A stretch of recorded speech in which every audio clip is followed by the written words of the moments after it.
ہری پور سے ہارون رشید صاحب کہتے ہیں ایک شخص کا کہنا ہے کہ اس کی نماز میں دایاں پاؤں کھڑا کر کے بائیں پاؤں پر بیٹھنا مشکل ہے،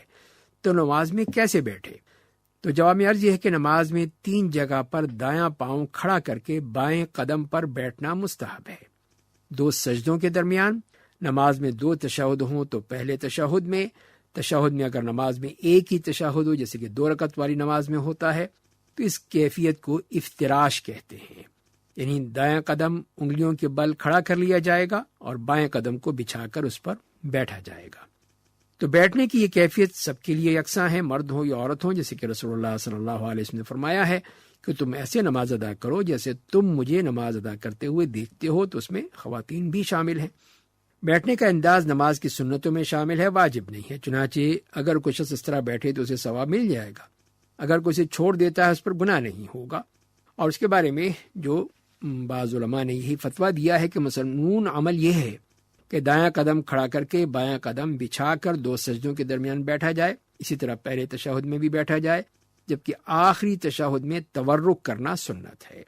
تو تورک یہ ہے کہ اپنے بائیں قدم کو دائیں پنڈلی کے نیچے سے باہر نکال دے اور پھر آدمی بیٹھ جائے۔ یہ دونوں عمل مستحب ہیں، چنانچہ اگر کوئی نماز کے پہلے تشہد میں تورک کر لے یا آخری تشہد میں افتراش کا عمل کر لے تو اس کی نماز باطل نہیں ہوگی۔ اور اگر نماز ادا کرنے والا شخص بھاری بھرکم ہونے کی وجہ سے افتراش کی شکل میں نہ بیٹھ سکے، یا بیٹھنے کی وجہ سے پاؤں میں درد ہوتا ہو، یا اس کے علاوہ کوئی اور مسئلہ ہو، تو اس کو کوئی حرج نہیں ہے،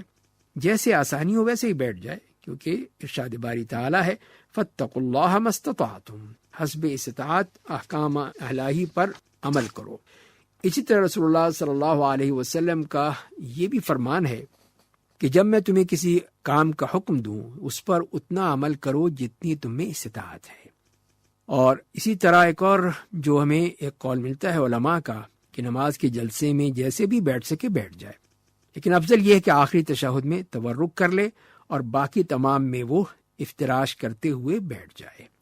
تو اس طرح ہمیں یہ معلوم یہی ہوا ان احادیث سے بھی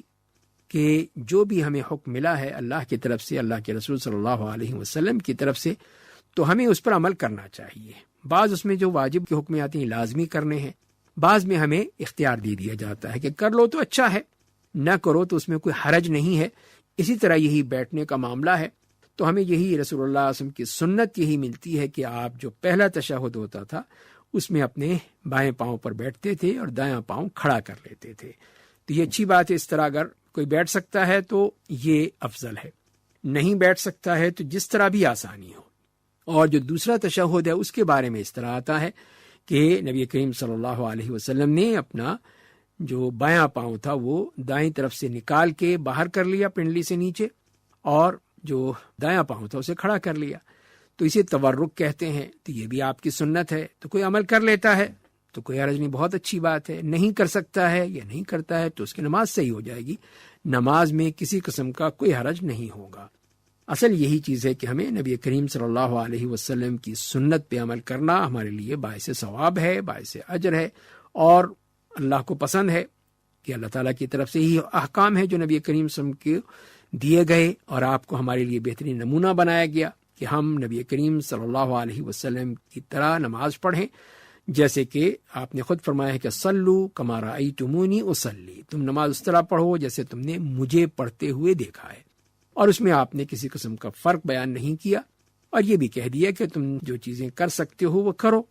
اور جو نہیں کر سکتے ہو تو جہاں جس طرح بھی کر سکتے اس طرح کر لو،